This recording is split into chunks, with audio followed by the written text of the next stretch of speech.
আজকে আমরা যে টপিকটা নিয়ে ডিসকাস করব সেটা হচ্ছে টমাস গ্রের লেখা একটা পোয়েম যার নাম হচ্ছে elegy written in a country churchyard, যাকে সংক্ষেপে আমরা এলিজি বলে থাকি। ওকে, আমরা টমাস গ্রে এলিজি বলে থাকি। তো প্রথমেই আমরা টমাস গ্রে সম্পর্কে জানব যে টমাস গ্রে কেমন রাইটার, কোন সময়কার রাইটার, তার লিটারেচারে কন্ট্রিবিউশন কি, এই বিষয়গুলো প্রথমত জানব। এগুলো জানার পর আমরা পোয়েমটার ব্যাকগ্রাউন্ডটাকে অ্যানালাইসিস করব। পোয়েমটার ব্যাকগ্রাউন্ডটাকে অ্যানালাইসিস করার পর আমরা টেক্সটটাকে লাইন বাই লাইন পড়ব। তো টমাস গ্রে 1716 তার জন্ম, 1771 তার মৃত্যু। তিনি বেসিক্যালি হিস্ট্রি অফ ইংলিশ লিটারেচারে যে পিরিয়ডের মধ্যে বিলং করছেন তাকে বলা হয় ট্রানজিশন পিরিয়ড।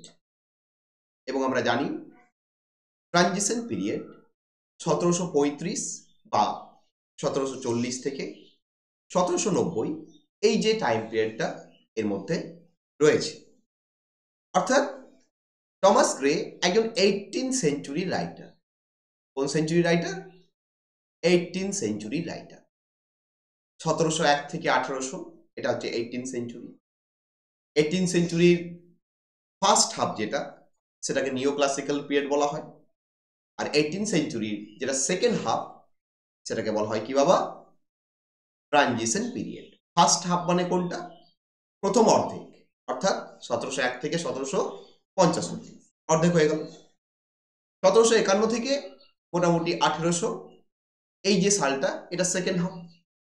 তাহলে Thomas grey 18th century writer এবং তিনি সেকেন্ড হাফে বিলং করছেন এবং তিনি একজন ট্রানজিশন পিরিয়ডের কবি। তাকেও আমরা একজন প্রিকার্সার্স অফ দ্য রোমান্টিসিজম বা প্রি রোমান্টিক পোয়েট বা ট্রানজিশনাল পোয়েট হিসাবে আখ্যা দিয়ে থাকি। তো টমাস গ্রে তিনি কেমন রাইটার বাবা? Self critical writer. কেমন রাইটার? Self critical writer. আচ্ছা, সেলফ ক্রিটিক্যাল রাইটার কাকে বলা হয়?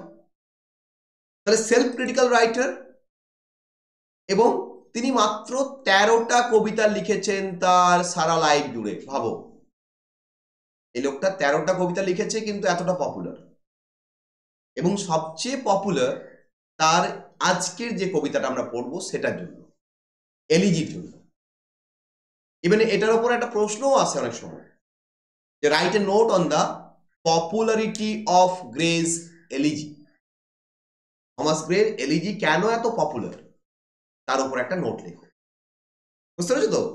এবং তিনি নিজের কবিতাকে নিজেই ক্রিটিসাইজ করেছেন। নিজের কবিতাকে নিজেই ক্রিটিসাইজ করেছেন। সেই কারণে তাকে কি বলা হয় বাবু? সেলফ ক্রিটিক্যাল রাইটার বলা হয়ে থাকে। ঠিক আছে, তারপর আমরা নেক্সট যে পয়েন্টটা তার সম্পর্কে জানবো, তাকে পোয়েট লরিয়েট উপাধি দেওয়া হয়েছিল। কখন বাবা?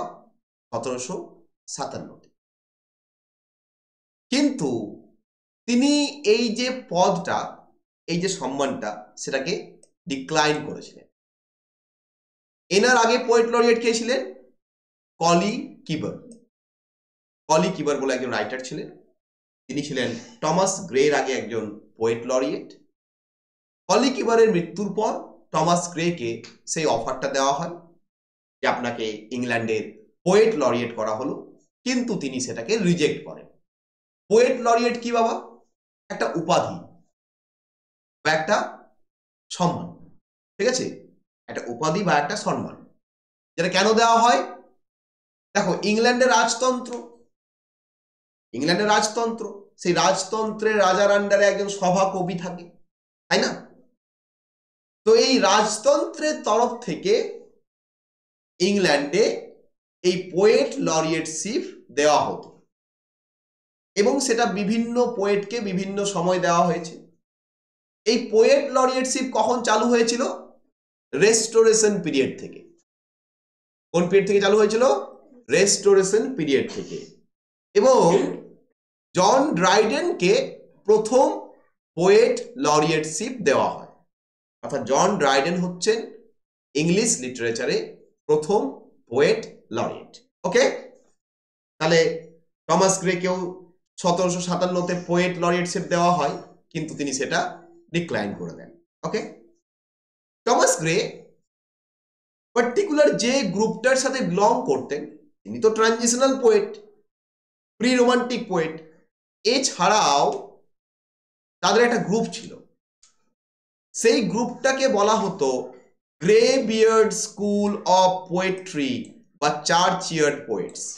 কি বলা হতো বাবা? Grey beard school of poetry বা চার্চিয়ার্ড পোয়েটস। এই কথাটার অর্থ কি? দেখো, আমি তোমাদের হিস্ট্রি অফ ইংলিশ লিটারেচার পড়াতে গিয়ে বলেছি, যে সমস্ত পোয়েটরা তাদের কবিতায় মৃত্যু, কবর, মানুষের হাড় কঙ্কাল, মানুষের মৃত্যুর পরবর্তী জীবন, এই সমস্ত বিষয় নিয়ে ডিল করতেন, তাদেরকে বলা হতো গ্রেভিয়ার্ড পোয়েটস। ওকে, এবং এই গ্রেভিয়ার্ড পোয়েটসরা তাদের ম্যাক্সিমাম কবিতা কবর প্রাঙ্গণে বসেই রচনা করতেন। অর্থাৎ যেখানে কবর দেওয়া হয় সেটাকে কবর প্রাঙ্গণ বলা হয়, চার্চিয়ার্ড বলা হয় বা গ্রেভিয়ার্ড বলা হয়। তো তারা সেই গ্রেভিয়ার্ডের পাশে যেতেন, সেখানে বসে বসেই কবিতা রচনা করতেন। যেমন দেখো, আমরা আজকের যে পোয়েমটা পড়বো, elegy written in a country churchyard, মানে আমি একটা এলিজি লিখছি কোথায় বসে? একটা গ্রামের কবর প্রাঙ্গণের পাশে বসে। বুঝতে পারছো তো? তার মানে তিনিও একজন গ্রেভিয়ার্ড স্কুল অফ পোয়েট্রি বা চার্চিয়ার্ড পোয়েট ছিলেন। এটা তার স্পেশাল গ্রুপ। তিনি একজন ট্রানজিশনাল পোয়েট, তার সাথে তিনি একজন চার্চিয়ার্ড পোয়েট নামেও পরিচিত। তার রাইটিং স্টাইল কেমন বাবা? তার রাইটিং স্টাইলটা খুব ইউনিক। কেন ইউনিক? কারণ দেখো, তিনি যে সময় বিলং করছেন সেই সময়টাকে দেখতে হবে। যে সময় বিলং করছেন সেই সময় নিও ক্লাসিক্যাল পিরিয়ডের শেষ হচ্ছে, আর নতুন একটা পিরিয়ড, ট্রানজিশন পিরিয়ড, অর্থাৎ পরিবর্তনের সময় শুরু হচ্ছে। অর্থাৎ নিও ক্লাসিক্যাল শেষ হবে, তারপরে রোমান্টিক পিরিয়ড আসছে, তাই না? দুম করে তো নিও ক্লাসিক্যাল শেষ হয়ে দুম করে রোমান্টিক শুরু হয়ে যেতে পারে না। আর নিও ক্লাসিক্যাল কবিতাগুলো কেমন ছিল? হাইলি এলিভেটেড রাইটিং স্টাইল ছিল। সেখানে ক্লাসিক্যাল রাইটারদের ফলো করতো তারা। প্রাচীন গ্রিক, রোমান যে সমস্ত রাইটাররা ছিল তাদেরকে ফলো করে লিখত। আলেকজান্ডার পোপের কবিতায় সেগুলো আমরা পাই। যখন আমরা রেপ অফ দ্য লক পড়বো তখন দেখবে এই বিষয়টা বুঝতে পারবো। কিন্তু টমাস গ্রে না নিও ক্লাসিক্যাল, আবার না সম্পূর্ণরূপে কি গো রোমান্টিক। তিনি হচ্ছেন ট্রানজিশনাল পোয়েট, মাঝামাঝি। তাহলে সেই কারণে তার লেখার মধ্যে আমরা কি দেখতে পাই? A romantic by theme and a classicist by style or form। তার কবিতার যদি থিম গুলো দেখো, থিম গুলো কেমন গো? Romantic theme. রোমান্টিক মানে কি? সাদা সরল গ্রাম্য প্রাকৃতিক জীবন নিয়ে আলোচনা করাকে কি বলা হয়? রোমান্টিক। কিন্তু তার যদি স্টাইলটা দেখো, স্টাইলটা কেমন? ক্লাসিসিস্টদের মতো, অর্থাৎ একটা এলিভেটেড হাইলি পাওয়ারফুল ল্যাঙ্গুয়েজের ব্যবহার। আমরা যখন এলিজি পড়বো দেখবে এলিজি থিম কাদেরকে নিয়ে রচনা করা হয়েছে? একটা গ্রামের মানুষদেরকে নিয়ে, একটা গ্রামের সিনারি, গ্রামের মানুষদের সাদা সরল জীবনের একটা ডেসক্রিপশন। তাহলে থিমটা কি হয়ে গেল? রোমান্টিক। কিন্তু এলিজি যখন আমরা টেক্সটটা পড়বো, টেক্সটের যে স্ট্রাকচার, যে স্ট্যাঞ্জা প্যাটার্ন, যে লাইন টাইন গুলো, সেগুলো কেমন বাবা? ক্লাসিসিস্টদের মতো। বুঝতে পেরেছো তো? এটা কেন হয়েছিল? ওই যে বললাম, কারণ গ্রে যে সময় বিলং করছেন সেই সময় টোটাল রোমান্টিসিজম তো আসেনি, তখনও তো ক্লাসিসিজম রয়ে গেছে। তাহলে ট্র্যাডিশনাল পোয়েটিক স্ট্রাকচার তো তখনও ফলো করা হচ্ছে, অর্থাৎ অগাস্টান পিরিয়ডের রাইটারদের বা নিও ক্লাসিক্যাল পিরিয়ডের রাইটারদের যে পোয়েটিক স্ট্রাকচার সেটা ফলো করা হচ্ছে, কিন্তু আস্তে আস্তে রোমান্টিক লিটারেচারের ইনফ্লুয়েন্স আসছে, মানুষ নেচারের প্রতি, সিম্পলিসিটির প্রতি আকৃষ্ট হচ্ছে। তো সেই কারণে যেহেতু মাঝামাঝি বিলং করছেন একটা সময়ে, তার মধ্যে আমরা দুটো জিনিসই দেখতে পাই। ওকে, নেক্সট কি দেখতে পাই বাবা? টমাস গ্রের যে ওয়ার্কগুলো এবং তার রাইটিং স্টাইলগুলো কি করে? Two bridge the gap between the নিও ক্লাসিক্যাল অ্যান্ড রোমান্টিক এরা। দুটো এরা, নিও ক্লাসিক্যাল এবং রোমান্টিক, দুটো এরা একে অপরের অপোজিট। নিও ক্লাসিক্যাল কি বলছে? হাই সোসাইটির গল্প বলো। নিও ক্লাসিক্যাল কি বলছে? হাইলি এলিভেটেড রাইটিং লেখো। নিও ক্লাসিক্যাল কি বলছে? তোমার রাইটিং এর ফর্ম, স্টাইল সব ইউনিক হবে, সব প্রচন্ড উচ্চ মাত্রার হবে। রোমান্টিক কি বলছে? সাধারণ গ্রাম্য মানুষের গল্প লেখো। তোমার পোয়েম কেমন হবে? সাদা সরল হবে। তোমার পোয়েমের থিম সাদা সরল গ্রাম্য প্রকৃতির কথা বলবে। দুটো তো একে অপরের ডিফারেন্ট, কিন্তু মাঝখানে তাহলে একটা গ্যাপ হয়ে যাচ্ছে। এই গ্যাপটা পূরণ করছে কারা গো? ট্রানজিশনাল পোয়েটসরা। কেন? কারণ তারা না রোমান্টিক আবার না ক্লাসিসিস্ট। তাদের কবিতায় না নিও ক্লাসিক্যাল টোটালি পাবো, আবার না টোটাল রোমান্টিক পাবো। তাহলে মাঝখানে যে গ্যাপটা তৈরি হয়েছিল, সেই গ্যাপটাকে পূরণ করছে কে বাবা? টমাস গ্রে এবং তার সাথে যে সমস্ত পোয়েটরা ছিল সেই পোয়েটরা। সেই কারণে তার কবিতায় এই গ্যাপ পূরণের একটা ব্যাপার দেখতে পাই। আর কি দেখতে পাই? A gloomy meditations on mortality, death, coffins and graveyard. দেখো, আমরা একটু আগেই জানলাম যে তিনি গ্রে বিয়ার্ড স্কুল অফ পোয়েটসদের গ্রুপে বিলং করছেন, বা চার্চ ইয়ার্ড পোয়েটসদের সাথে তিনি বিলং করছেন। কে? Thomas Gray. সেই কারণে তার কবিতায় আমরা কি দেখতে পাচ্ছি? একটা মেডিটেশন। তিনি মেডিটেশন করছেন, একটা উপাসনা করছেন। কিসের ওপর?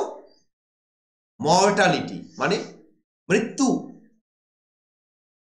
তাই না? ইমর্টালিটি মানে অমরত্ব, তাই না? আর মর্টালিটি মানে মৃত্যু, ডেথ। ডেথ মানেও মৃত্যু। তাহলে মর্টালিটি, ডেথ, তার সাথে কফিনস। কফিনস মানেও কি? ডেথ। গ্রেভিয়ার্ড, সেটা মানেও কি গো? ডেথ। তাহলে তিনি চার্চিয়ার্ড স্কুল অফ পোয়েট্রির সাথে বিলং করতেন। চার্চিয়ার্ড পোয়েটসদের বৈশিষ্ট্যই ছিল তারা মর্টালিটি, ডেথ, কফিনস, স্কেলিটন, গ্রেভিয়ার্ড এই সমস্ত বিষয় নিয়ে লেখালেখি করতেন। যেহেতু টমাস গ্রে একজন চার্চিয়ার্ড পোয়েট ছিলেন, তার কবিতাতেও আমরা এই বৈশিষ্ট্যগুলো দেখতে পাই। ক্লিয়ার? নেক্সট হচ্ছে, তিনি ফেমাস তার একটা রাইটিং এর জন্য। 13টা কবিতা লিখেছেন ঠিকই, বাট ওই কবিতাগুলো অতটা পপুলার নয়। কোন কবিতার জন্য পপুলার? যেটা আমাদের text, elegy written in a country churchyard. এটা এতটা পপুলার যে পৃথিবীর সমস্ত ইউনিভার্সিটিতেই পড়ানো হয়। ভাবো, পৃথিবীর এমন কোনো ইউনিভার্সিটি নেই যেখানে এলিজি পড়ানো হয় না। এতটা পপুলার, মানে কোনো মানুষের একটা কবিতা এতটা পপুলার হতে পারে এটা কেউ ভাববে না। ভাববে গো? এই জন্য অনেক সময় প্রশ্ন আসে, বড় প্রশ্ন আসে, যে write a note on the popularity of Gray's elegy. কেন গ্রের এলিজি পপুলার হলো? প্রথম কারণটা কি হতে পারে? প্রথম কারণটা হচ্ছে এই পোয়েমটা ওই ট্রানজিশনাল আর রোমান্টিক পিরিয়ডের গ্যাপটাকে পূরণ করছে, নাম্বার 1। দ্বিতীয়ত, এই পোয়েমের মধ্যে তুমি যে থিমটা পাবে, সেই থিমটা কেমন পাবে? Romantic theme. গ্রামের কিছু সাদা সরল মানুষ যারা মারা গেছেন তাদের উপর রচনা করছে। আর এর যে স্টাইলটা পাবে, সেটা কেমন স্টাইল পাবে বাবা? নিও ক্লাসিক্যাল রাইটারদের মতো, সিউডো ক্লাসিক্যাল রাইটারদের মতো। তৃতীয়ত, এই পোয়েমটাতে আমার ট্র্যাডিশনাল এলিজি যেমন হওয়া উচিত সেই ট্র্যাডিশনাল এলিজি আমরা পাবো না। তিনি এলিজির স্টাইলটাকেও একটু ইউনিক বানিয়েছেন। দেখো এলিজি পার্টিকুলারলি কি গো, মর্নিং সং। কেউ মারা গেছে, কোনো পার্টিকুলার একজন ব্যক্তি, তাকে ডেডিকেট করে লেখা দুঃখের কবিতা, তাকে বলা হয় এলিজি। কিন্তু এখানে কোনো পার্টিকুলার একজন মানুষকে নিয়ে লেখা নয়, এখানে কাদেরকে নিয়ে লেখা, টোটাল গ্রামের মানুষদের নিয়ে লেখা। এখানে তিনি মৃত্যুকে নিয়ে শোক পালন করছেন না, তিনি মৃত্যুর ওপর একটা গ্লোরিফিকেশন করছেন, মৃত্যুকে মেডিটেশন করছেন। অর্থাৎ এই গ্রামের লোকগুলো যে মারা গেছে, তাদের কবরগুলো ওই ঝোপে ঝাড়ের মধ্যে পড়ে রয়েছে, কেউ হয়তো সেগুলোকে লক্ষ্য করে না, তিনি সেগুলোকে সবার সামনে কি করছেন গো, তুলে ধরছেন। তিনি বলছেন যে শুধু শহরের জীবন, শুধু সেলিব্রিটি হয়ে থাকা জীবনটাই জীবন নয়। এই যে গ্রামের লোকগুলো যে জীবনটাকে পার করেছে, তাদের সাদা সরল যে এফোর্ট গুলো, সেটাও একটা জীবন। যারা অহংকারী শহুরে মানুষ রয়েছে, তাদেরও সেটা জানা উচিত। তাহলে এই যে কারণগুলো, এই কারণগুলোর জন্যই টমাস গ্রের এলিজি এতটা পপুলার। এই কারণে এই এলিজিটাকে সমস্ত ইউনিভার্সিটির সিলেবাসে ইনক্লুড করা হয়। হয় কোনো কোনো ইউনিভার্সিটিতে গ্র্যাজুয়েশনে পড়ানো হয়, বা কোনো কোনো ইউনিভার্সিটিতে মাস্টার্সে পড়ানো হয়, বাট এটা পড়ানো অবশ্যই হয়। ওকে, তাহলে এরপর আমরা ওই এলিজি সম্পর্কে জানবো। ঠিক আছে, elegy written in a country churchyard, এই যে কবিতাটা, এই কবিতাটা সম্পর্কে জানবো। প্রথমেই দেখো এলিজি কাকে বলে। আমি একটা সংজ্ঞা দিয়েছি এলিজি। তোমরা ফার্স্ট সেমিস্টারে লিটারারি ফর্মস পড়তে গিয়ে এলিজি পড়েছো, ধারণা আছে। তাও আরেকবার আমরা রিওয়াইন্ড করব। আমরা যা পড়েছি সেটা পড়েছি, বাট আমরা রিওয়াইন্ড করব যখন আরেকবার পড়ব। এলিজি কাকে বলছে? An elegy is a poem of serious reflection, usually a lament for a near and dear one. তাহলে এলিজির প্রথম বৈশিষ্ট্য কি? একটা সিরিয়াসনেস থাকবে, ঠিক আছে। দ্বিতীয় কি বাবা? একটা ল্যামেন্ট, শোক জ্ঞাপন করা হবে। কার জন্য? কোনো নিয়ার অ্যান্ড ডিয়ার ওয়ানের জন্য। কেউ খুব নিকটের, খুব প্রাণের, খুব কাছের কেউ মারা গেছে, তার মৃত্যুর ওপর শোক পালন করা হবে। দ্বিতীয়ত, it is written in elegiac couplets. কিসে লেখা হয় বাবা? Elegiac couplet. এলিজিয়াক কাপলেট কাকে বলা হয়? প্রত্যেক 2 লাইনে রাইম হবে, অর্থাৎ A A B B C C D D E E F F 2 line করে রাইম হচ্ছে। দেখো প্রত্যেক 2 লাইন করে কি হবে গো?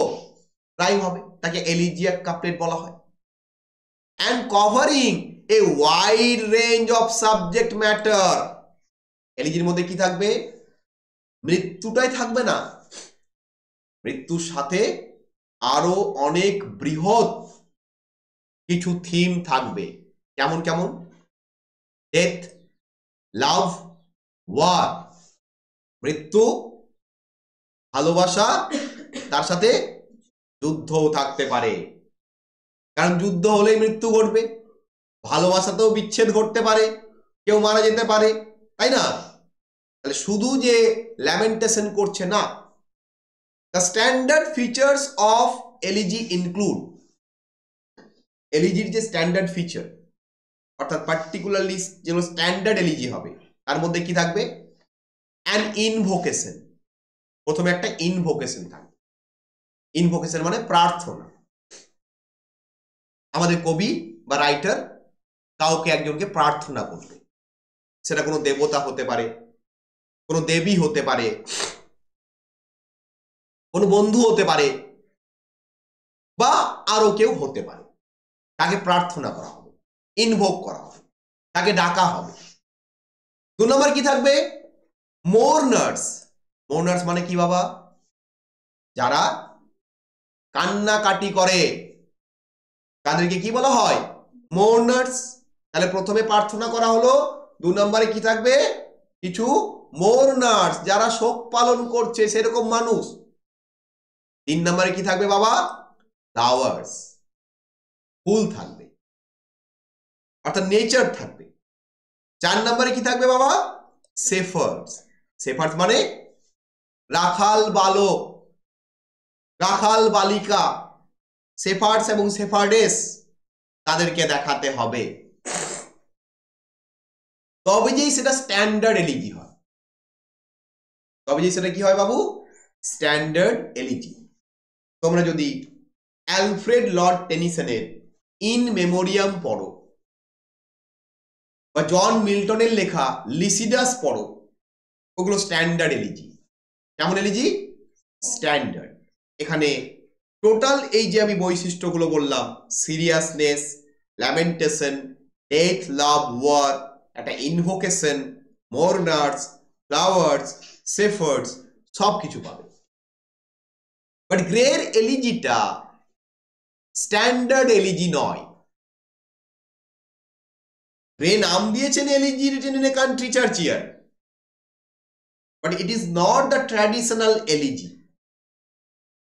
তিনি ট্র্যাডিশনাল এলিজি লিখছেন না, কারণ গ্রে যে সময়ের কবি, সেই সময়টার নাম কি? ট্রানজিশন, পরিবর্তনের কবি, তাই না? তিনি এলিজির ফর্মকেও পরিবর্তন করেছেন। এই কারণে তার এই কবিতাটাকে বলা হয় মেডিটেশন অন ডেথ। কি বলা হয় বাবু? Meditation on death. এলিজি নয়, এখানে তিনি মৃত্যুর ওপর একটা ধ্যান করছেন, মৃত্যুর ওপর একটা শোক জ্ঞাপন করছেন। ওকে, তাহলে এলিজি কাকে বলে আমরা জানি। এরপর আমাদের elegy, elegy written in a country churchyard কখন লেখা হচ্ছে বাবা? কবিতাটা লেখা হয়েছে 3 জুন 1750 থেকে 12 জুন 1750 মধ্যে। মানে কদিন লেগেছে? 9 দিন লেগেছে। 3 থেকে 12 জুন 1750। ওকে, 9 দিনে তিনি কবিতাটা লিখেছেন। কবিতাটা পাবলিশড কখন হয়েছে বাবা? তার পরের বছর 1751। এগুলো ইম্পর্টেন্ট, এগুলো তোমাদের পরীক্ষায় আসতে পারে। কখন লেখা হয়েছে, কখন পাবলিশড হয়েছে। এই কবিতাটা যখন গ্রে লিখেছিলেন, এর অরিজিনাল টাইটেল কি ছিল বাবা? স্ট্যাঞ্জাস রোট ইন এ কান্ট্রি চার্চিয়ার্ড। এটা ছিল অরিজিনাল টাইটেল। কিন্তু যখন পাবলিশড হয়, গ্রে টাইটেলটা চেঞ্জ করে দেন। আর যদি ম্যানুস্ক্রিপ্টটা দেখো, ড্রাফটটা দেখো, ম্যানুস্ক্রিপ্টটা এখনো আছে প্রিজার্ভ করে লন্ডন মিউজিয়ামে, সেটা যদি দেখো কি দেখতে পাবে? সেখানে লেখা আছে স্ট্যাঞ্জাস রোট ইন এ কান্ট্রি চার্চিয়ার্ড। আর যখন পাবলিশড হয় তখন কিন্তু তিনি কি করে দেন? টোটালি পরিবর্তন করে। কি নাম দিয়েছেন পরিবর্তন করে? Elegy written in a country churchyard. Clear? এই এলিজি লেখার পেছনে কি কারণ, অর্থাৎ এর কনটেক্সটটা কি? কনটেক্সট মানে হচ্ছে হিস্ট্রিক্যাল ব্যাকগ্রাউন্ড। এর ঐতিহাসিক কারণটা কি, অর্থাৎ কি ব্যাকগ্রাউন্ড রয়েছে, রিজনটা কি, কেনই বা লিখলেন হঠাৎ করে এরকম আমাদের একটা এলিজি, তাই না? সেই ব্যাকগ্রাউন্ডটাকে কি বলা হয় বাবু? কনটেক্সট বলা হয়। এই কনটেক্সটটা আমাদের বুঝতে হবে। কি কি কারণ, কেন গ্রের মাথায় এত দুঃখ এলো, তিনি কেন মৃত্যুকে নিয়ে ল্যামেন্টেশন করতে গেলেন, কেন মৃত্যুর ওপর তিনি মেডিটেশন করতে গেলেন, রিজনটা কি? গ্রের জীবনে অনেকগুলো ঘটনা ঘটেছে, সেই সমস্ত ঘটনার রিফ্লেকশন হিসাবে আমরা এটা পাই। এই কনটেক্সট, হিস্ট্রিক্যাল ব্যাকগ্রাউন্ড, বা একে আমরা সোর্স বলতে পারি। কি বলতে পারি? সোর্স। কেন লিখছেন, এর সোর্সটা কি, কি সোর্স বাবা? নাম্বার ওয়ান, তার একজন বন্ধু, তিনিও একজন কবি ছিলেন, তার নাম হচ্ছে রিচার্ড ওয়েস্ট। কি নাম ছিল বাবু? Richard West. সেই রিচার্ড ওয়েস্ট মারা গেলেন কত সালে? 1742 সালে। এই রিচার্ড ওয়েস্টের মৃত্যু গ্রেকে শোকাহত করেছিল। রিচার্ড ওয়েস্টের মৃত্যু গ্রেকে শোকাহত করেছিল, কারণ বন্ধু, কাছের বন্ধু, প্রিয় বন্ধু, একসাথে ঘুরেছেন ফিরেছেন, আড্ডা মেরেছেন, সে মারা গেছে, তাহলে গ্রের তো খারাপ লাগবে, তাই না? গ্রে ভুলতে পারেননি মৃত্যুকে। রিচার্ড ওয়েস্টের মৃত্যু রিফ্লেকশন তার সামনে বারবার হয়েছে, এবং সেই কারণে তিনি এলিজিতে সেই মৃত্যুকে রিফ্লেক্ট করেছেন। হয়তো এলিজিতে তিনি ডাইরেক্টলি রিচার্ড ওয়েস্টের নাম কোথাও নেননি, বাট একটা রিজন, একটা কারণ তো থাকা দরকার। নেক্সট কি বাবা? Death of Mary Antrobus. Death of Mary Antrobus, Gray's aunt in 1750। 2 number, গ্রের আন্ট, মাসি বা পিসি, যা হোক বলতে পারো, তিনি মারা গেলেন। কখন মারা গেলেন? 1750-এ। এটাও কিন্তু গ্রেকে বাধ্য করলো এলিজিটা লিখতে, কারণ দেখো, গ্রে তার মাসির ওপর অনেকটা ডিপেন্ডেন্ট ছিলেন। গ্রে বিরাট হায়ার ক্লাস থেকে বিলং করতেন না বাবা। গ্রের ফ্যামিলিয়াল কন্ডিশন কিন্তু খুব খারাপ ছিল। গ্রেকে ইকোনমিক্যালি সাহায্য করতো কে? তার মাসি। মাসি মারা যাওয়ার পর গ্রেও কিন্তু দারিদ্রতার মধ্যে দিয়ে গেছেন। এই কবিতা একটা লাইন আছে, দেখবে এলিজিতে, chill penury have repressed their noble rage. Chill penury has repressed their noble rage. Penury মানে কি? দারিদ্রতা। ওই দারিদ্রতা মানুষকে কি করে? উচ্চতর জায়গায় সবসময় পৌঁছাতে দেয় না। কোনো মানুষের ট্যালেন্ট থাকলেও সেই ট্যালেন্টটাকে নষ্ট করে দেয় কে বাবা? দারিদ্রতা, অভাব। একটা ছেলে বা একটা মেয়ে খুব ট্যালেন্টেড, তাকে যদি ঠিকঠাক পড়ানো যায়, সে বিরাট বড় রিসার্চার, সায়েন্টিস্ট হতে পারে, কিন্তু তার সংসারে এত অভাব যে সে পড়াশোনা বাদ দিয়ে কি করছে গো? কাজ করতে চলে যাচ্ছে। সেই কারণে তার যে জায়গায় পৌঁছানো, যে নোবেল জায়গায় পৌঁছানো দরকার ছিল, সেটা কি হয়ে গেল? রিপ্রেসড হয়ে গেল। তাহলে এটা একটা রিজন। দ্বিতীয়ত, the false death news of his childhood friend Horace Walpole। তার একজন বন্ধু ছিল, ছোটবেলার বন্ধু, হরেস ওয়ালপল। তিনি মারা যাননি তখন। তার মৃত্যুর একটা ভুয়ো খবর 1750 সালে জুন মাসের প্রথম উইকে গ্রে শুনতে পায়। গ্রে তখন কিন্তু প্রচন্ড শোকাহত হয়ে যায়, এবং সেই শোক তাকে লিখতে বাধ্য করে elegy written in a country churchyard. যদিও অ্যাকচুয়ালি মারা যায়নি হরেস ওয়ালপল, বাট মৃত্যুর খবর দেখবে অনেক সময় কোন লোক মারা যায়নি, তার মৃত্যুর খবর চলে আসে না, যে লোকটা মারা গেছে, কিন্তু অ্যাকচুয়ালি পরে জানা যায় যে ওটা ভুল খবর ছিল, লোকটা মারা যায়নি। আর দেখবে মৃত্যুর খবর শুনলেই মানুষ কখনো সেটাকে মিথ্যা ভাবে না। মানুষ সব খবর কি ভাবে? মিথ্যা ভাবে, কিন্তু মৃত্যুর খবরকে সত্যই ভাবে, তাই না? তাহলে ওই হরেস ওয়ালপোলের যে মৃত্যু, সেই মৃত্যু কিন্তু হয়নি। সেই মিথ্যা খবরটা গ্রের কাছে কোনো রকমে চলে এসেছিল, ফলস রটে গেছিল। আসলে ইনি অসুস্থ ছিলেন সেই সময়, তো ভাবছে মরে গেছে। ঠিক আছে, এটা গ্রেকে আরো বেশি শোকাহত করে। ওকে, নেক্সট, এটা যখন গ্রে লিখেছিলেন, গ্রে তখন একটা গ্রামে বসবাস করতেন। একটা গ্রামে গেছিলেন বেড়াতে, ঘুরতে। সেই গ্রামটার নাম কি বাবা? Stoke Poges. কি নাম গো? Stoke Poges. এবং স্টোক পোজেসের ওখানে একটা চার্চ আছে। চার্চটার নাম কি বাবা?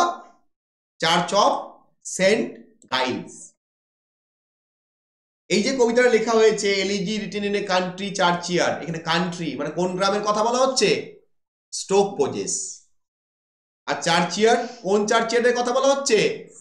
Church of Saint guys.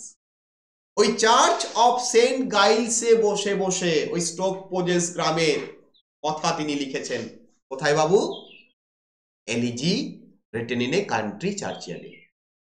On 3rd June 1750 Gray moved to Stoke Poges, and on 12th June he completed Elegy written in a country churchyard.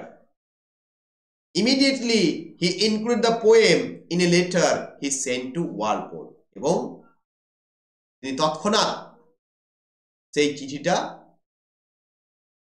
ওই যে কবিতাটা চিঠির মধ্যে ঢুকিয়ে তার বন্ধু কাকে পাঠিয়ে দেন গো? ওয়ালপোলকে পাঠিয়ে দেন। ওয়ালপোল মানে কে? হরেস ওয়ালপোল, যার ফলস মৃত্যুর কথা তিনি শুনেছিলেন। তিনি যখন জানতে পারেন যে না বন্ধু বেঁচে আছে, বন্ধুকে তিনি কি করেন গো?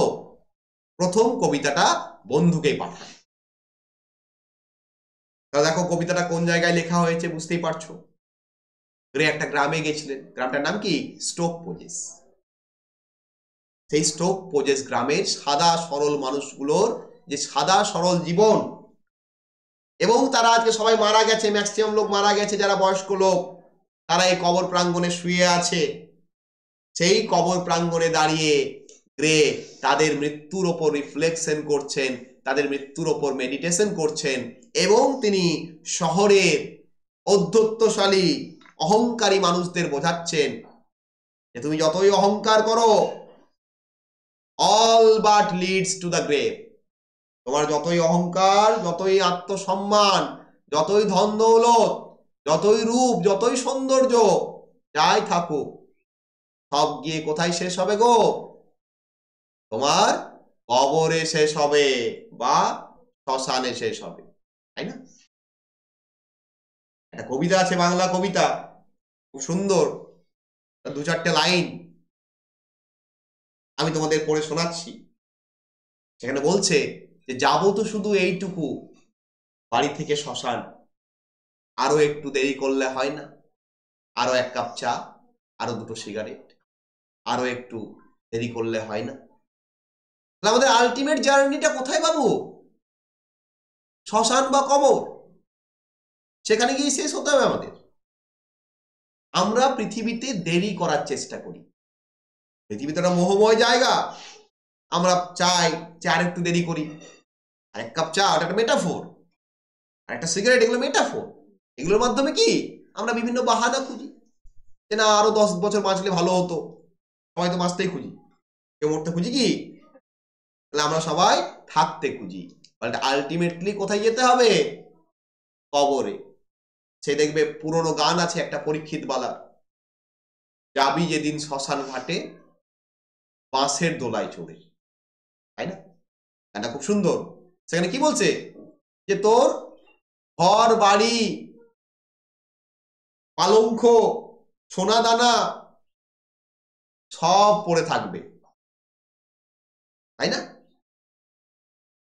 তোকে নিয়ে যাবে কিসে করে? বাঁশের দোলায় করে শ্মশান ঘাটে। ওখানে গিয়েই তোর শেষ, কিচ্ছু দেবে না। তুমি সোনার চেন পরে আছো, সোনার চেনটা খুলেই তোমাকে কিন্তু পোড়াবে, খুলেই কবর দেবে। তোমার কাছে কিচ্ছু থাকবে না, টোটালি নেকেড। তুমি নেকেড করে একটা সাদা কাপড় ঢাকা দিয়ে তার উপর কাঠ চাপিয়ে তোমাকে পুড়িয়ে দেবে। যদি কবর দেয়, ওই নেকেড করেই সবকিছু খুলে নেবে, একটা সাদা কাপড় জড়িয়ে তোমাকে মাটিতে ঢুকিয়ে দেবে, ব্যাস তোমার গল্প শেষ। তোমাকে সাজিয়ে গুছিয়ে হিরে মাণিক্য পরিয়ে কবর দেবে না গো, ওসব এখানেই রইবে। তুমি ফাঁকা এসেছিলে, ফাঁকাই যাবে। ওই জন্য তো গ্রে বলছে যে তোমার আত্ম অহংকার, তোমার মর্যাদা, তোমার এত অহংকার, তোমার এত টাকা পয়সা, এত ধন দৌলত, সব কোথায় যাবে? ওই গ্রেভে যাবে। ঠিক যেমন জীবনানন্দ দাস বলছেন, সমস্ত দিনের শেষে শিশিরের শব্দের মতো সন্ধ্যা আসে। সমস্ত দিনের শেষে কি হবে? শিশিরের শব্দের মতন সন্ধ্যা চলে আসবে। অর্থাৎ শিশিরের যেমন কোনো শব্দ হয় না, মৃত্যু কিন্তু আমাদের নিঃশব্দে আমাদের দিনের শেষ অর্থাৎ আমাদের জীবনের শেষে চলে আসবে। টানা রৌদ্রের গন্ধ মুছে ফেলেছি। এই যে আমরা এতদিন ধরে এত ঘুরলাম ফিরলাম, এত সংসার পরিচয় মানুষ বন্ধু বান্ধব করলাম, সমস্ত যে গন্ধ অর্থাৎ সমস্ত যে এক্সপিরিয়েন্স আমরা কি করব গো? মুছে ফেলবো। আমরা সব মুছে ফেলবো। শেক্সপিয়ারও সেম কথা বলছেন। শেক্সপিয়ারও সেম কথা বলছেন, tomorrow and tomorrow and tomorrow. ম্যাকবেথের লাস্ট হলিল কি? Tomorrow and tomorrow and tomorrow, হয় কাল না হলে পরশু, নলে আগামী কোনো পরশু মরবই। Grips in this pretty pace from day to day to the last syllable of our recorded time. যে আমাদের সময়টা রেকর্ডেড, জন্ম থেকে মৃত্যু রেকর্ডেড টাইম, এটাই আমাদের জার্নি। আমরা আস্তে আস্তে হামাগুড়ি দিয়ে এগোচ্ছি কোন দিকে? মৃত্যুর দিকে। মাইকেল বলছে, জন্মিলে মরিতে হবে, অমরকে কোথা রবে। কেউ অমর থাকবে? কেউ অমর থাকবে না। জেনে রাখবে, death is the be-end and be-all of life. জীবনে সবকিছু মিথ্যে, একমাত্র একটাই সত্য, চিরসত্য। কোনটা গো? মৃত্যু। জন্মটাও মিথ্যে, কারণ সবার জন্ম হয় না, অনেকে পেটেই মারা যায়, অনেকে আমরা অ্যাবর্শনও করে দিই, কিন্তু মৃত্যু সবার হবে। যার সৃষ্টি হয়েছে, যে পৃথিবীতে জন্মেছে, তাকে মরতে হবে। আমাকেও মরতে হবে, তোমাকেও মরতে হবে, নরেন্দ্র মোদীকেও মরতে হবে, মমতা ব্যানার্জিকেও মরতে হবে, বিল গেটসকেও মরতে হবে, মুকেশ আম্বানিকেও মরতে হবে, তাই না? কেউ বেঁচে থাকতে পারবে? পারবে না। তুমি যেই হও, তুমি আমেরিকার প্রেসিডেন্ট, এত শক্তিশালী দেশের প্রেসিডেন্ট তুমি, কিন্তু তোমাকেও মৃত্যুকে অ্যাকসেপ্ট করতে হবে। তাহলে গ্রে ওই মৃত্যুর ওপরে এই মেডিটেশনটা করছেন। তিনি দেখাচ্ছেন যে মৃত্যু কেমন। এটাকে আমরা এলিজি বলি না, ওই জন্য কি বলি? যে meditation on death, meditation on death and poverty. মৃত্যুর ওপর এবং দারিদ্রতার ওপর তিনি একটা রিফ্লেকশন করছেন। ওকে, নেক্সট, জনরা।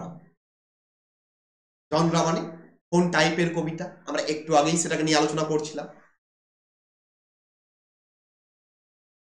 দেখো, গ্রের এই কবিতাটা, it is an elegy in name but not in form. নামে এলিজি, কিন্তু এই স্ট্রাকচারটা এলিজির মতো নয়। ওই যে elegy structure, serious, lamentation, invocation, mourners, flowers, তাই না? এই এত কাণ্ড থাকে।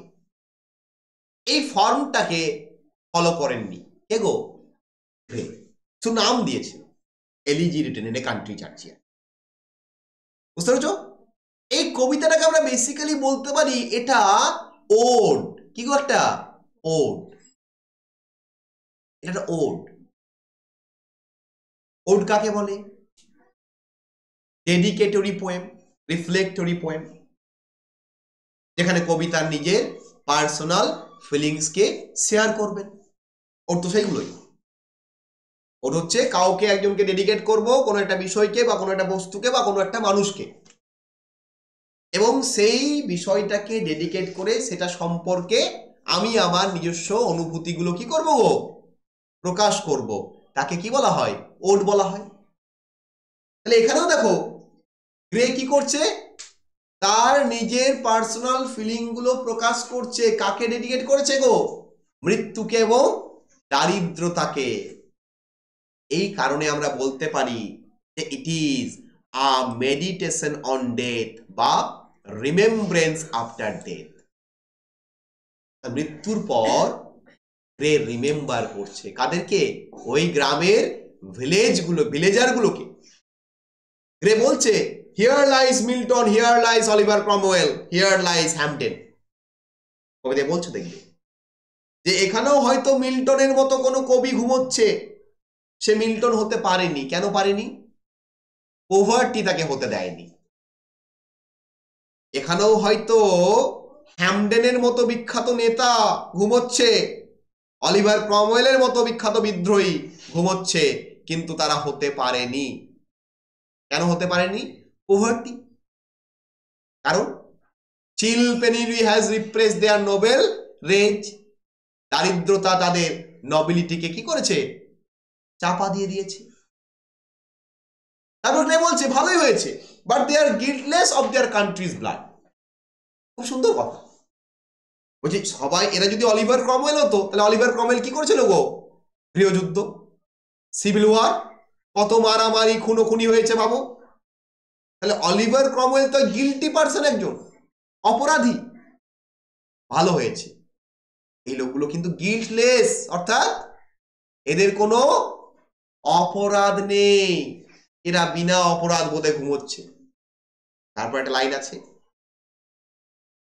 full many flowers blooms unseen and spread their blossoms in the deserts.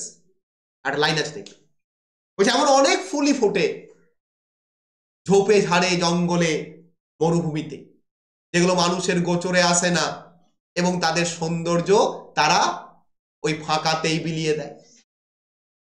আমরা কি পৃথিবীর সমস্ত ফুলকে এখনো পর্যন্ত ডিটেক্ট করতে পেরেছি? পারিনি।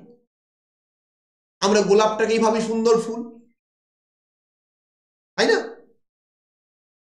কিন্তু এমন অনেক ফুলও আছে বাবা, যেগুলো ঝোপে ঝাড়ে জঙ্গলে ফোটে, সেগুলোর সেন্ট আরো মারাত্মক, সেগুলো রজনীগন্ধাকেও হার মানিয়ে দিতে পারে।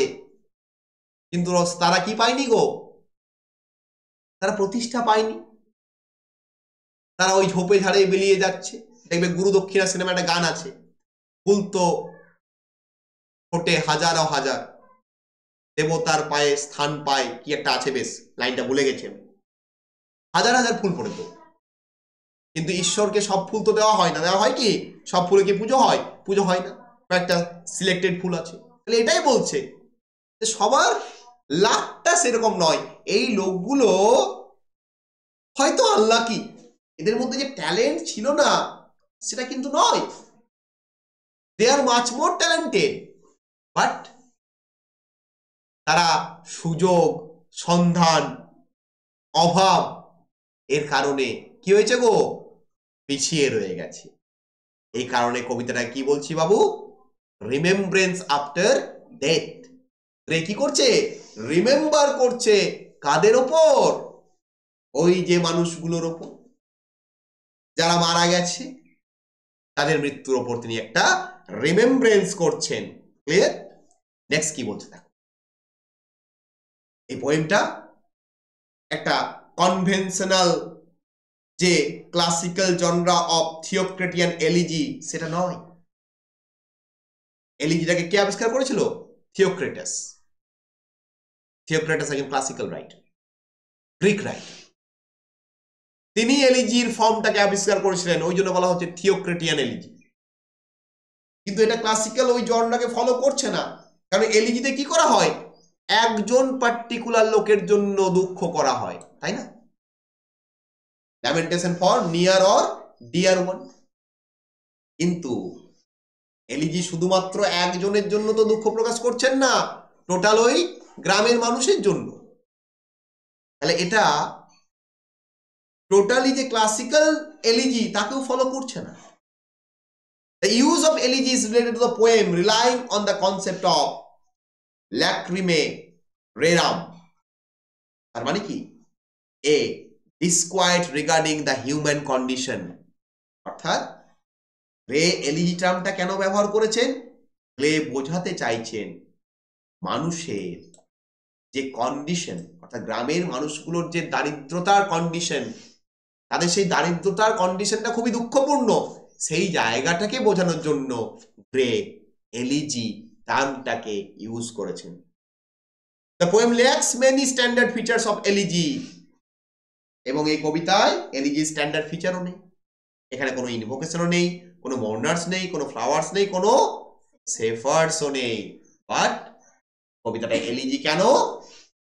কারণ গ্রে এখানে দুঃখ করছেন, ল্যামেন্টেশন করছেন মৃত্যুর জন্য নয়, এই লোকগুলো মারা গেছে তার জন্য নয়, এই লোকগুলো বেঁচে থাকলে জীবনে অনেক কিছু করতে পারত, বাট সুযোগ পায়নি, সন্ধান পায়নি, তারা ঠিকঠাক টাকা পয়সা পায়নি, দারিদ্রতার কারণে তারা কি হয়েছে, আজকে এই জায়গাতে পৌঁছে গেছে, তারা কিছু হতে পারেনি। এই জায়গাটাকে প্রেজেন্ট করার জন্য, এই দুঃখটাকে দেখানোর জন্য তিনি এলিজি কথাটা ব্যবহার করেছেন। ক্লিয়ার? Next, versions. একবারে ডিটেল ক্লাস করে দিচ্ছি, এলিজি নিয়ে আর কোনোদিন কোনো প্রশ্ন থাকবে না, সারা লাইফের জন্য এলিজির ক্লাস হয়ে যাচ্ছে।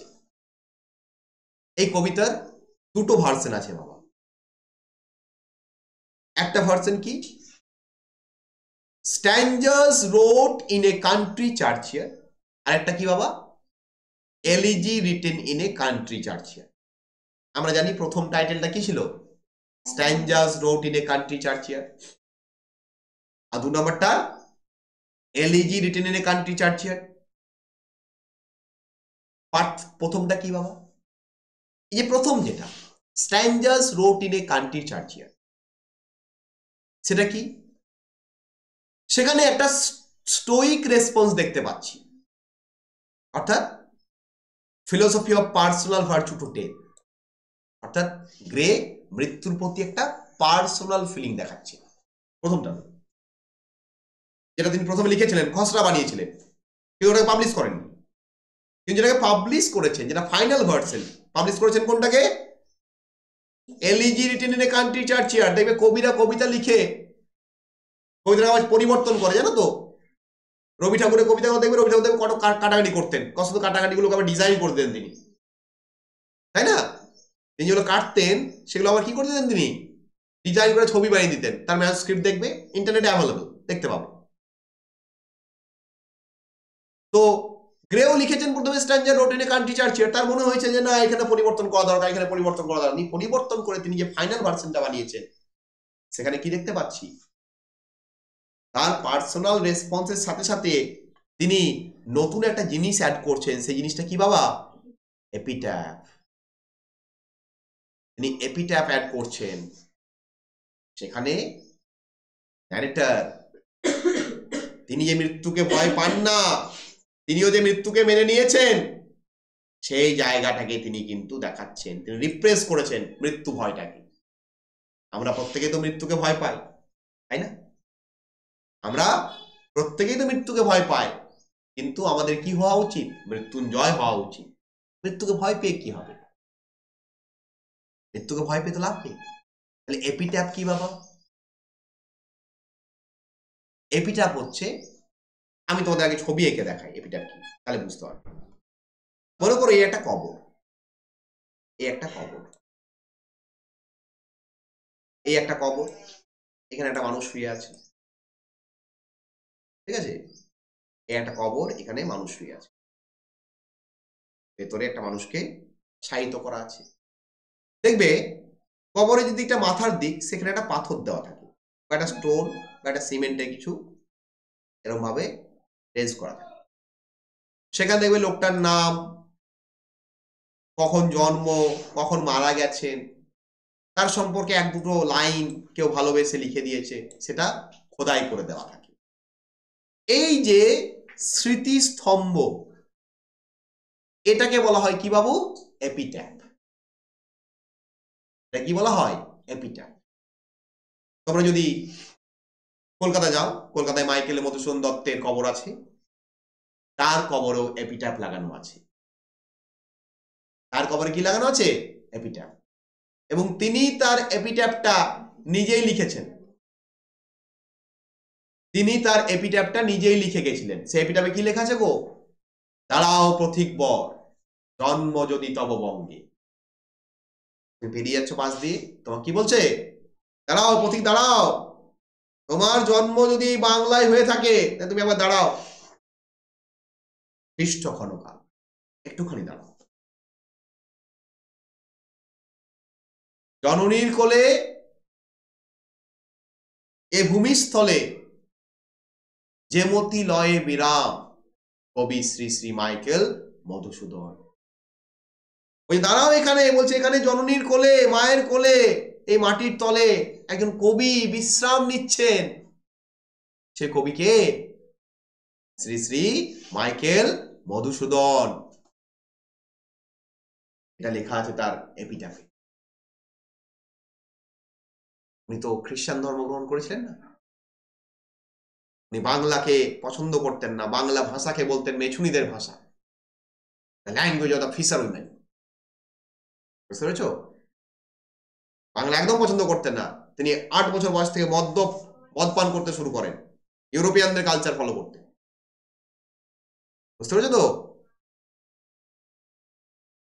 7-8 বছর বয়স থেকে মদ্যপ, টোটাল খ্রিস্টান কালচার, গো মাংস, শুকর মাংস, মদ সবকিছু তিনি পান করতে শুরু করেন। একবারই খ্রিস্টানদের মতো, ইউরোপিয়ানদের মতো লাইফ লিড করতেন। কিন্তু পরে রিয়েলাইজেশন হয়, লিখছেন আত্মবিলাপ কবিতায়। কি লিখছেন? হে বঙ্গ ভান্ডারে তব বিবিধ রতন, তা সবে, ব্র্যাকেটের মধ্যে লেখা আছে দেখবে, অবোধ আমি। কি বলছে? সবাই তো করছে, কিন্তু অবোধটাকে আমি। হে বঙ্গ ভান্ডারে তব বিবিধ রতন, তা সবে অবোধ আমি অবহেলা করি। তিনি রিয়েলাইজ করছেন যে তিনি যেটা করেছেন ভুল করেছেন। ওই জন্য তো এপিতাফের প্রথমে লেখা আছে, কি লেখা আছে? তারাও পথিক বর জন্ম যদি তব বঙ্গে, তাই না? তিনি বাংলাকে এতটা ভালোবেসেছেন, পরে রিয়েলাইজেশন হয়েছে তার, তিনি বুঝতে পেরেছেন তিনি যেটা করেছেন that was a mistake, blunder, wrong. তাহলে এপিটাফ হচ্ছে ওই স্মৃতিসৌধ যেটা কবরের মধ্যে কি করা থাকে বাবু? লাগানো থাকে। ওই যে সিমেন্টের তৈরি হতে পারে, পাথরের তৈরি হতে পারে। এটা কি বাবা? শর্ট টেক্সট, ছোট্ট করে কিছু লেখা থাকে।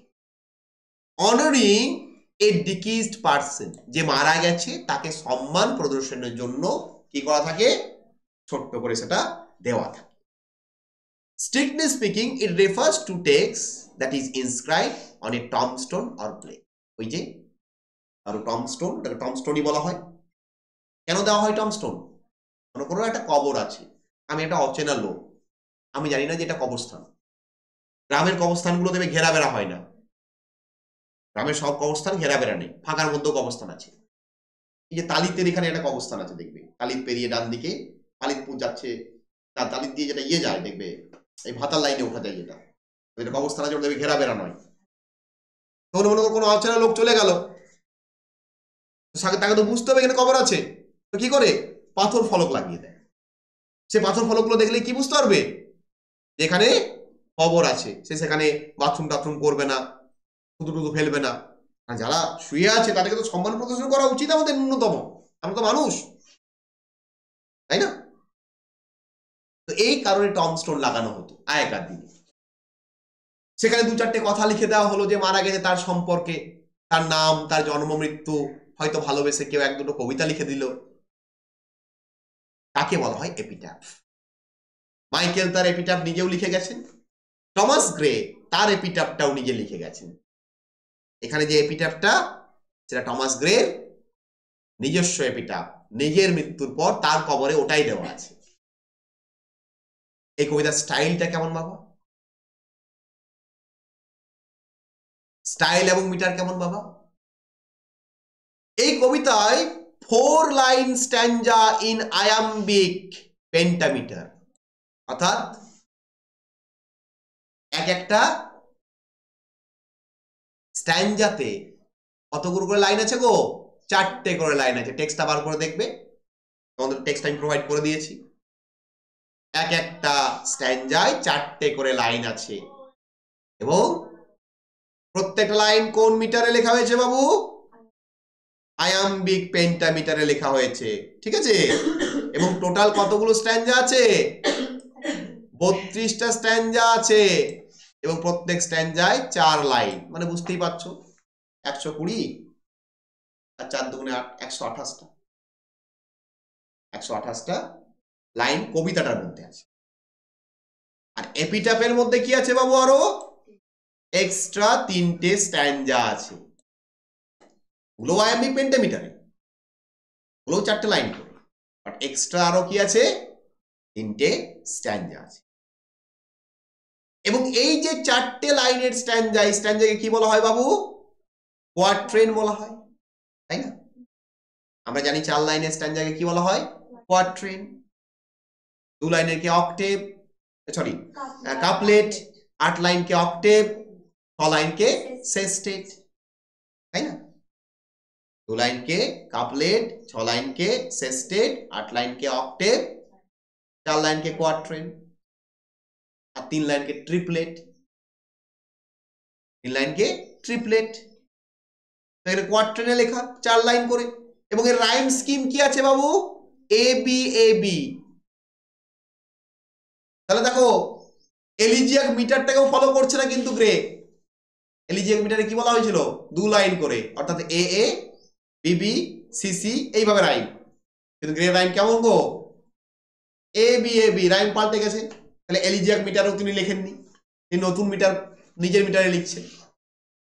দেখো প্রথম লাইনের সাথে মিল পাবে তুমি থার্ড লাইনের, আর দ্বিতীয় লাইনের সাথে মিল পাবে কোথায়? ফোর্থ লাইনে। প্রথমে শুরু হচ্ছে দেখো, curfew holds the knell of parting day, তাই না? হ্যাঁ, কি শুরু হচ্ছে? Curfew holds the knell of parting day. তারপর blowing hard wind over the lea, বলছো তো? হ্যাঁ, blowing hard wind slowly over the wind. তারপর কি বলছে? and leaves the world,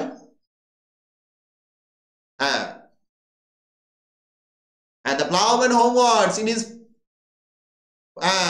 way, and leaves the world to darkness and to me.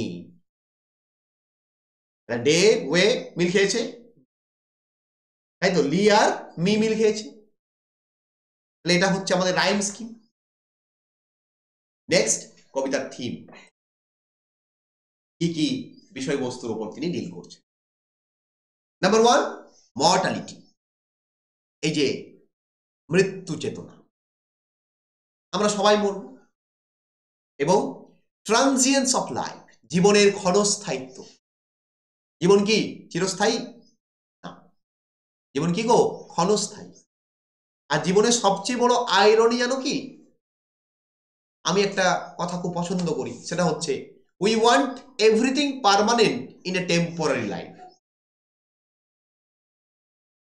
আমাদের জীবনটাই temporary, কিন্তু আমরা কি গো? পার্মানেন্ট সবকিছু চাই। একটা পার্মানেন্ট চাকরি চাই, পার্মানেন্ট বউ চাই, পার্মানেন্ট বর চাই, পার্মানেন্ট একটা স্যালারি চাই, তাই না? আর আমরা ভেবে দেখবে এসব কিছুই না। লাইফটাই পার্মানেন্ট নয়, লাইফটাই টেম্পোরারি। সেখানে এত পার্মানেন্ট যে কি হবে? পার্মানেন্ট বলে কিছু হয় না, পার্মানেন্ট ইজ এ মিথ, তাই না? পার্মানেন্ট বলে কিছু হয় না, এটা একটা মিথ। আমার জীবন কি গো? ট্রানজিয়েন্স, ক্ষণস্থায়ী। আমরা মর্টাল। এটা হচ্ছে প্রথম theme. 2 number, meditations on death, মৃত্যুর উপর কবির একটা রিফ্লেকশন। যারা মারা গেছেন তাদেরকে তিনি পুনরায় রিফ্লেক্ট করছেন। এটা হচ্ছে মেডিটেশন অন ডেথ। ওই গ্রামের লোকগুলোর যে তারা মারা গেছেন, তাদের জীবনীটাকে তিনি আরেকবার দেখাচ্ছেন, যে হয়তো বেঁচে থাকলে এরা এটা করতে পারতো, হয়তো সুযোগ পেলে এরা এটা করতে পারতো। সেই কারণে কি বলা হচ্ছে? Meditation on death. 3 নাম্বার কি বাবা? The value of common lifes বা রাস্টিক লাইফস। গ্রামের যে মানুষ, গ্রাম্য যে জীবন, সাধারণ মানুষের জীবন, তাদেরও কি রয়েছে? একটা ভ্যালু রয়েছে। নিও ক্লাসিক্যাল রাইটাররা কি করেছিল? এই কমন এবং রাস্টিক জীবনকে টোটালি বাদ দিয়ে দিয়েছিল। তারা বলছে রাইটিং লিখতে গেলে কাদের কথা লিখতে হবে? হায়ার ক্লাসের কথা। তাকিয়ে দেখো আমাদের আলেকজান্ডার পোপের রেপ অফ দ্য ল, তাদের গল্প লিখছে গো। বেলিন্ডা, লর্ড পিটার মানে লর্ড ব্যারন, জমিদার, জমিদারনির কথা। মিল্টনকে দেখো প্যারাডাইস লস্ট, কার কথা লিখছে? গড, সেটান, কত হায়ার মানুষের কথা। কিন্তু এখানে আমরা দেখতে পাচ্ছি সাধারণ ওই স্টোক পোজেস গ্রামের সাদাসিধে রাস্টিক মানুষগুলোর কথা। আর কি বাবা? Social inequality and class distinctions, সমাজে কি রয়েছে? সামাজিক বৈষম্য রয়েছে, শ্রেণী বিভেদ রয়েছে, হায়ার ক্লাস রয়েছে, লোয়ার ক্লাস রয়েছে। এই যে বিভেদ, এই বিভেদটাকে তিনি ক্রিটিসাইজ করেছেন। তিনি সমস্ত অহংকারী অর্থলোভী মানুষদের ক্রিটিসাইজ করছেন, তাদেরকে বোঝাচ্ছেন যে এত অহংকারী এত অর্থলোভী হয়েও না, মরতে তোমাকেও হবে, যাই ইনকাম করো যাই করো, ultimately you have to go, তাই না? মাইকেল জ্যাকসন সবসময় সাথে ডাক্তার ঘুরতো লোকটা, যে কোনো খাবার খেত টেস্ট করে, খাবার ওর বাড়িতে ল্যাব ছিল, ল্যাবে টেস্ট হতো, তারপর ওকে কি করা হতো, খাবারটা দেওয়া হতো। কাউকে ডাইরেক্টলি টাচ করতেন না, সবসময় গ্লাভস পরে থাকতেন, গ্লাভসে টাচ করতেন, ঠিক আছে? কোনো স্টেজ শো করার পরই ফুল বডি চেক আপ হতো। সেই লোকটা একদিন ব্যালকনিতে বসে বসে হার্ট অ্যাটাক হয়ে মরে গেল, ডাক্তার কিছু করতেই পারলো না। এত ডাক্তার, নাম করা ডাক্তার, ব্যালকনিতে বসে বসে চা পান করছিল, যা তা চা নয়, সে চায়ের প্রচুর দাম, আমাদের মতো যা তা চা নয়, সে চা টেস্ট করা চা ল্যাবে, যে ওর মধ্যে কোনো বিষক্রিয়া আছে কিনা, শরীরে কোনো ক্ষতি করবে কিনা। ওই চা পান করতে করতে কি হলো গো, ফুটে গেল। ওটাই তিনি বলছেন, ক্রিটিসাইজ করছেন তিনি, যারা নিজেদেরকে ক্লাসি মনে করে, ক্লাসি লোকদের, না তো অহংকার করো না, যাই করো না, সব থেমে যাবে কোথায় গিয়ে, দ্য ইনএভিটেবল আওয়ার, যখন তোমার জীবনের অন্তিম সময় আসবে। ইনএভিটেবল আওয়ার মানে কি, অন্তিম সময়, অবশ্যম্ভাবী সময়, যেটাকে আটকাতে পারবে না। আর কি বাবু, সলিটিউড অ্যান্ড নেচার, প্রকৃতি, এবং প্রকৃতি আমাদের যে নির্জনতা প্রদান করে, সেই প্রকৃতির নির্জনতা, এই যে প্রথম চারটে লাইন, সেটাই তো তুলে ধরছে। তিনি বসে আছেন একটা জায়গাতে, সেখানে একটা চার্চের ঘন্টা পাচ্ছে, চার্চের ঘন্টাটা যেন তাকে মনে করে দিচ্ছে সব নিস্তব্ধ হয়ে গেছে, চারিদিকে যেন কার্ফু লেগে গেছে। কার্ফু লেগে গেলে সব কি হয়ে যায়, চুপচাপ হয়ে যায়। এমার্জেন্সিকে কার্ফু বলা হয়। আমাদের এখানে এমার্জেন্সি একবারই হয়েছিল ইন্দিরা গান্ধীর আমলে, আর হয়নি। এমার্জেন্সি হলে রাস্তায় বেরোতে পারবো না, চুপচাপ থাকতে হবে, সব রাস্তাঘাট বন্ধ হয়ে যাবে। লকডাউন মনে পড়ে, যেমন চুপচাপ হয়ে গেছিল বিষণ্ণ, ওটা যে কার্ফু। আর বলছি আমি এক জায়গায় বসে আছি, সেখানে যেন কার্ফু লেগে গেছে, সবকিছু কি হয়েছে, শান্ত হয়ে গেছে। আর চার্চে একটা ঘন্টা ঢং ঢং করে বাজছে।